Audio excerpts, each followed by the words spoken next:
The emperor slammed his fist against the arm of his throne. "Speak," he commanded. "Give me your deepest wisdom, and I'll give you all the gold I own." In front of him, the old monk did something very strange. He adjusted his robe. He took a slow breath. He smiled, and he said, "Nothing." The court grew restless. Advisors whispered. Guards shifted their weight. No one dared to interrupt. Minutes passed. The emperor's anger slowly cooled into curiosity, because in that silence, something began to happen. The emperor noticed his own thoughts, his breathing, the tightness in his chest. The noise inside his mind was louder than any sound in the room. Finally, the monk bowed and said quietly, "This is my deepest wisdom, Your Majesty. Not everything sacred should be spoken. Some truths must be guarded in silence, or they turn to dust in the hands of the world." That was the entire teaching. No long sermon, no complicated philosophy. I built a hard shell around my pain and promised never to share again. It took time, practice, and the teachings I'm sharing with you now to realize the problem wasn't openness itself. The problem was a lack of discernment. Imagine that your heart is a home. There are outer rooms where guests are welcome, places of friendly conversation and simple sharing. Then there are inner rooms, the rooms where you keep your most precious objects, your old letters, your sacred memories, your rawest grief. You do not hand the keys to these rooms to everyone who knocks on your door.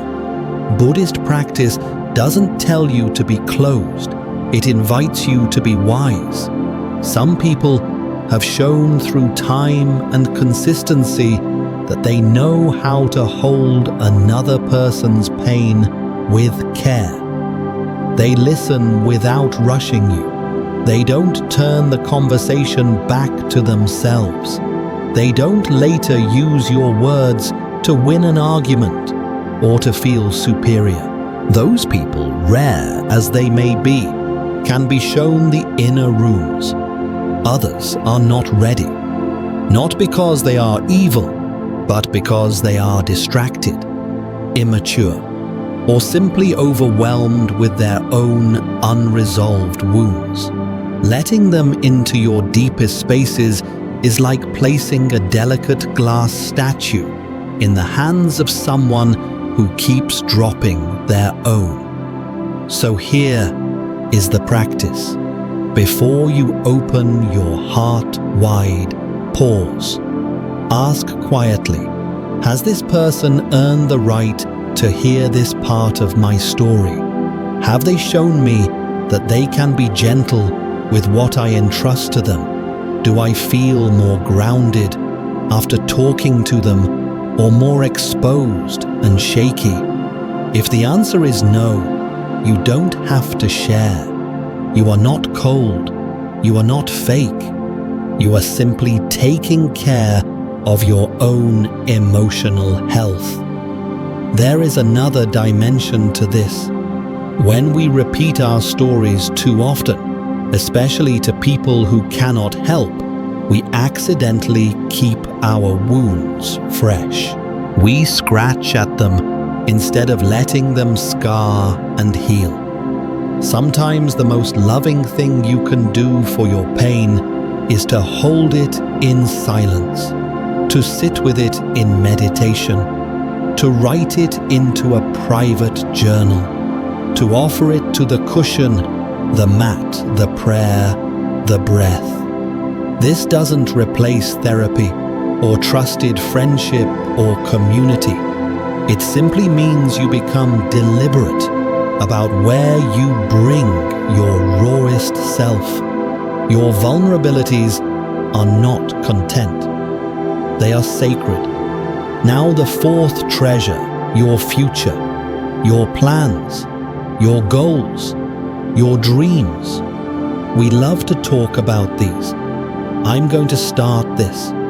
I'm going to quit that. I'm going to build this thing. Write that book launch.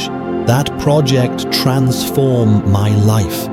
Sharing can feel exciting. It gives you a little hit of accomplishment before anything has actually happened. People cheer you on. They congratulate you on a version of yourself you haven't yet become. But there is a hidden danger. Talking can sometimes replace doing. When you announce a goal too early, the mind tastes the reward prematurely.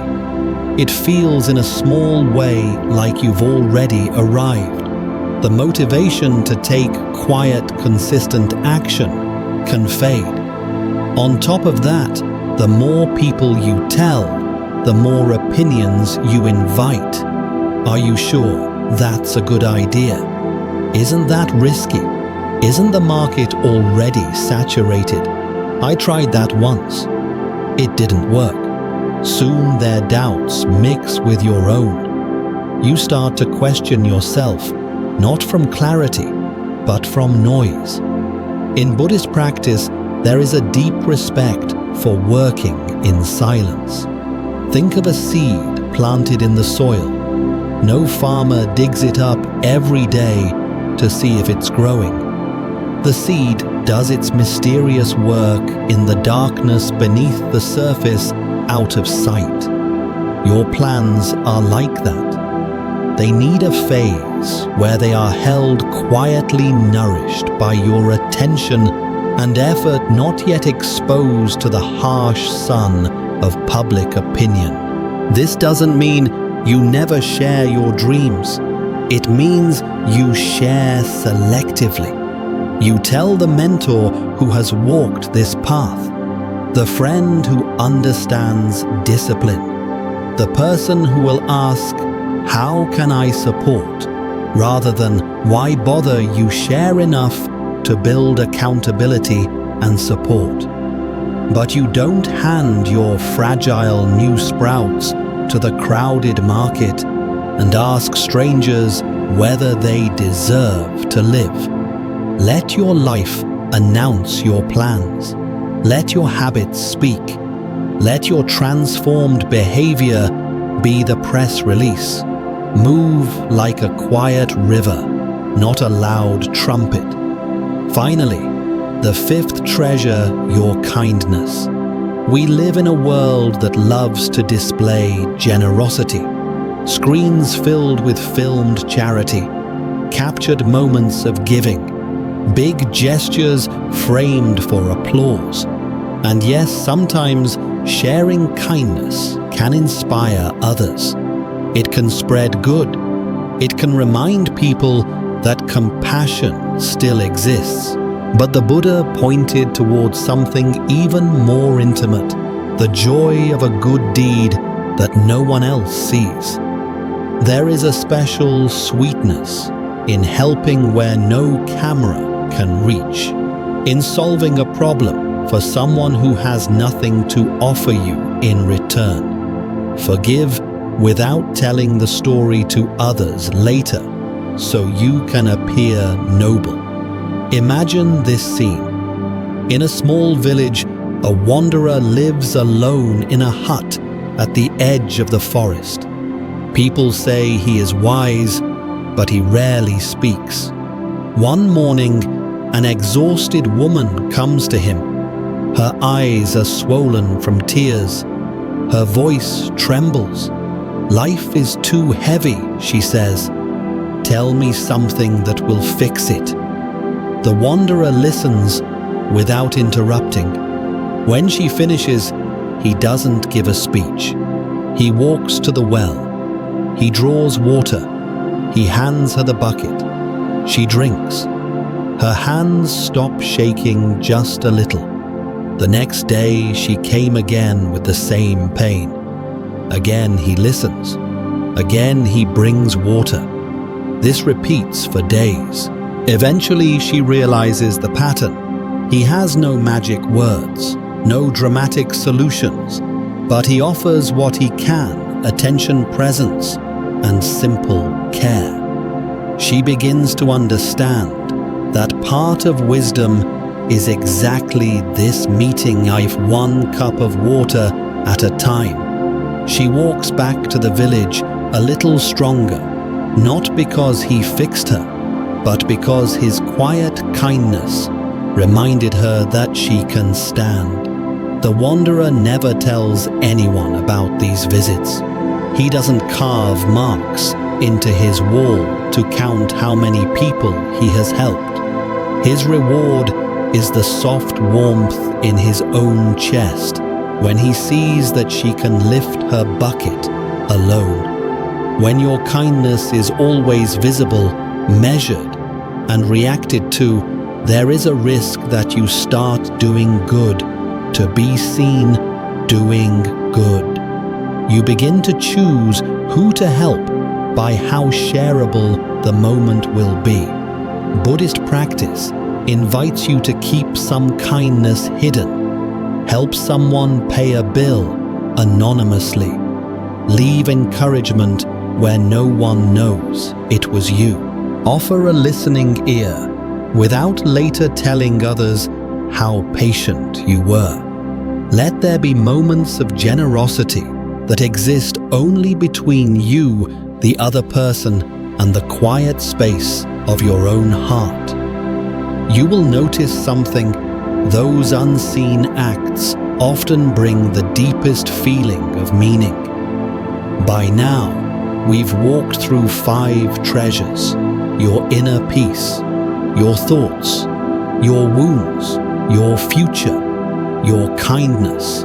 All of them in different ways ask the same thing of you. Do not throw your sacred life into every open hand. There is one more thread tying all of this together, a hidden 6th treasure, if you like: your attention.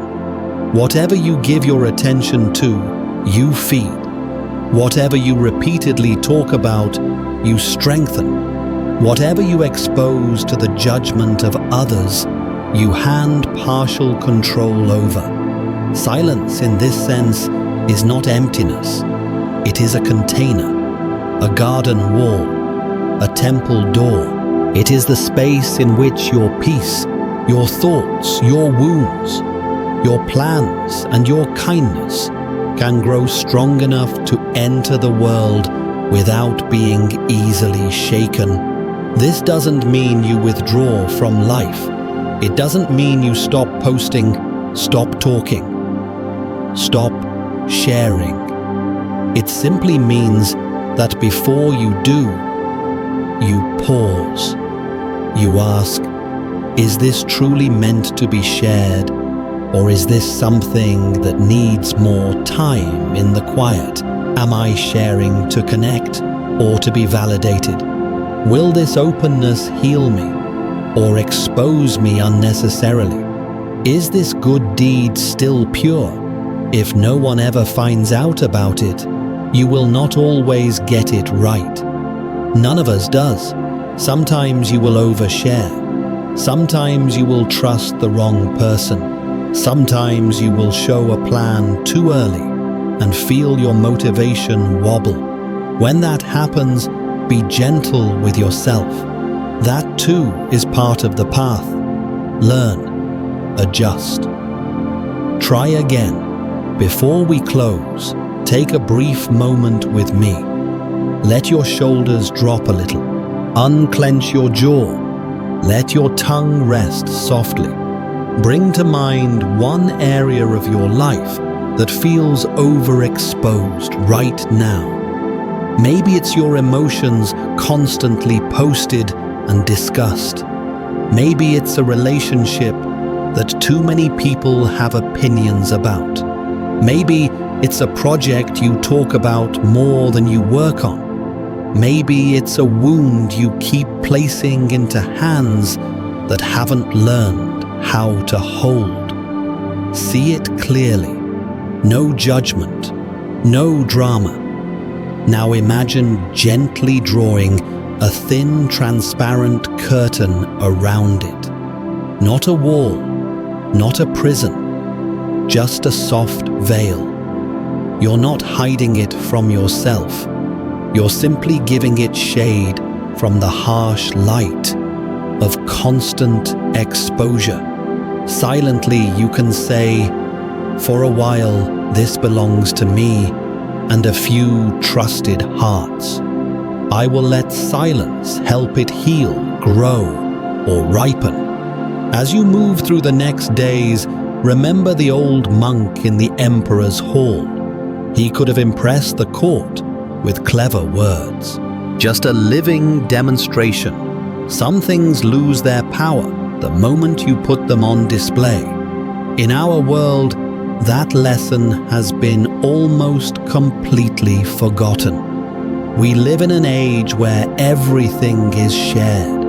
Every emotion, every argument, every plan, every wound, every act of kindness is posted and measured by likes. But in the old monasteries, monks were trained in the opposite way.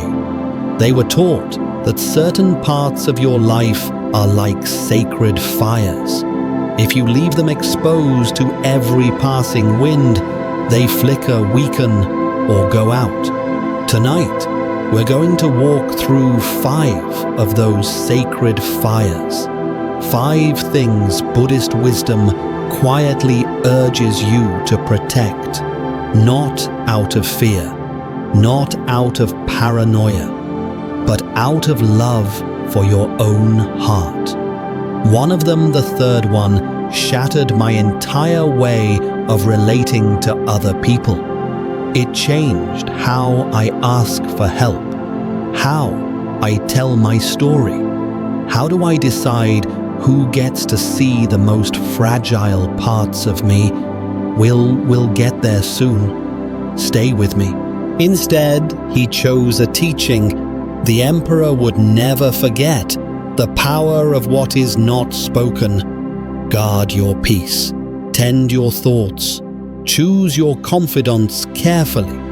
Let your plans take root before you display their leaves. Do some good that only you and the universe will ever know about. And watch what happens to your life. If this one of living speaks to something in you, if a part of you longs for a quieter, wiser relationship with the world, you are welcome here. You can stay with this kind of teaching.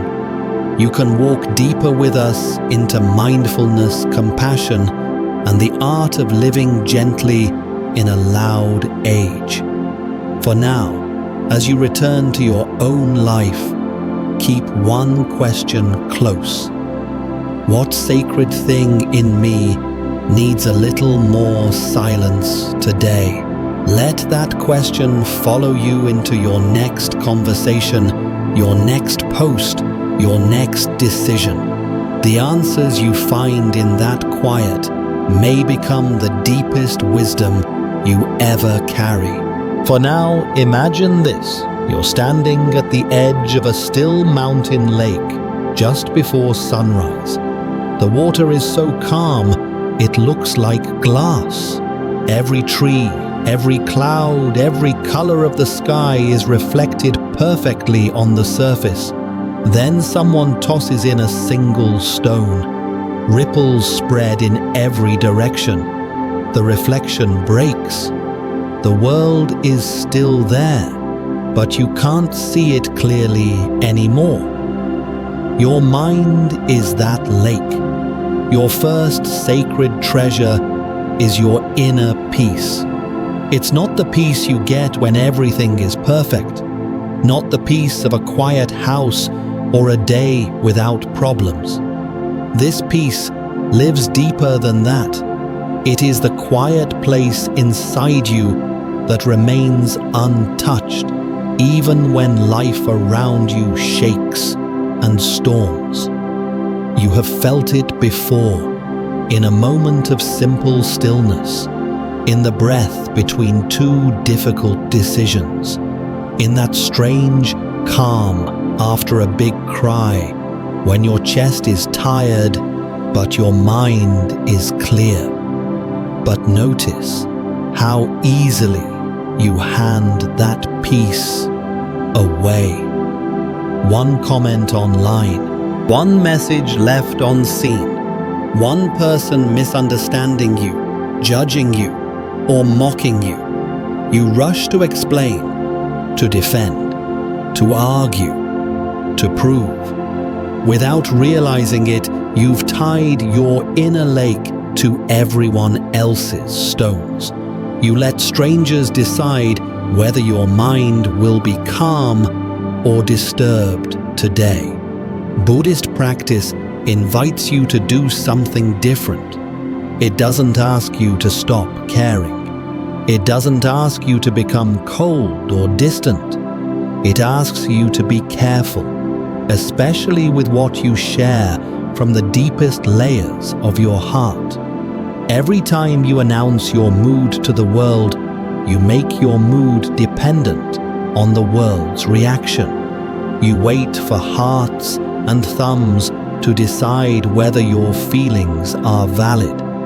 Every time you open your journal on a screen and hand it to thousands of eyes, you risk letting the random weather of other people's opinions pass through your most tender inner room. There is another way. You can still be kind, still be honest, still be present, and yet you can quietly keep a small sanctuary inside you, a place where your peace is not up for discussion, where it is not voted on, commented on, or judged. You protect it by pausing before you share, by asking one simple question: will exposing this help my peace grow, or will it place my peace in someone else's hands? Not everything you feel needs a stage. Some feelings simply need a safe chair, a gentle breath, and your own compassionate attention. That is the first treasure guard, your inner peace, like a candle in the wind. The second treasure is more subtle. It lives in the space just before your tongue moves, just before your fingers touch the keyboard. Your thoughts. The Buddha said something like this: your enemy cannot hurt you as much as your own untrained mind. He wasn't talking about the mind that plans, imagines, or solves problems. He was pointing at the mind that runs wild when you're not watching, the mind that builds stories out of a glance. That turns a small comment into a personal attack. That repeats old wounds like mantras. Thoughts are seeds. Some become forests of compassion, patience, and understanding. Others grow into thorn bushes of resentment, jealousy, and bitterness. You can't control every thought that appears. They rise and fall like clouds drifting across a big sky. But you do choose which ones you water with words. Every complaint you speak is like feeding the roots of a dark plant. Every cruel joke, every sarcastic jab, every careless rumor is like tossing trash into your own mind and into the minds around you. Once spoken words cannot be pulled back into your mouth. They travel, they echo, they take root in other hearts. Let me share a story in a slightly different way than you may have heard before. Two monks were walking in silence along a muddy road. One was older and seasoned. The other, young and serious, was proud of his discipline. At one point, they reached a river, swollen by rain. A woman stood at the edge, dressed in fine clothes, afraid to cross. Without a word, the older monk walked over, lifted her in his arms, carried her through the water, set her down gently on the other side, and continued on his way. The younger monk's eyes widened. He said nothing, but his mind exploded with judgment. We are vowed to simplicity, he thought. We are not supposed to touch women. He has broken the rules. They walked in silence for an hour, then 2, then 3. Finally, the younger monk couldn't hold it in. "Master," he burst out, "how could you do that? We are monks. We made promises." The older monk turned to him with kind eyes. "I put the woman down at the river," he said. "Why are you still carrying her? That is the power of unguarded thoughts." The older monk had a thought of compassion. He acted. He let it go. The younger monk held on to his thought of judgment. He fed it with inner arguments. He carried it for miles. Our minds do this all the time. We replay arguments long after they end. We imagine what other people meant. We hold trials inside our heads where we always play judge, jury, and executioner. Buddhist wisdom offers a gentle filter, especially for speech. Is it true? Is it necessary? Is it kind? If a thought fails all 3 questions, why let it escape into the world? Protecting your thoughts doesn't mean pretending negativity doesn't exist. It means you stop volunteering to be a spokesperson for bitterness. You can notice an angry thought and still choose not to speak from it. You can feel jealousy and still choose not to act from it. You can recognize your inner storms without turning them into someone else's weather. Now we come to the 3rd treasure, the one that changed everything for me. Your wounds, your vulnerability, your soft, scared, unfinished parts. We are constantly encouraged to share our truth, be authentic, be open, and yes, sharing can be healing. It can dissolve shame. It can connect us. But here is a quiet truth that took me years to learn. Not every ear deserves your deepest story. There was a time when my life fell apart. Money gone. Relationship broken. Plans shattered. I was drowning. Desperate not to feel alone, I opened myself to almost anyone who seemed willing to listen. I told my story over and over, in messages, in late-night calls, in a long, trembling voice notes. Some people were kind.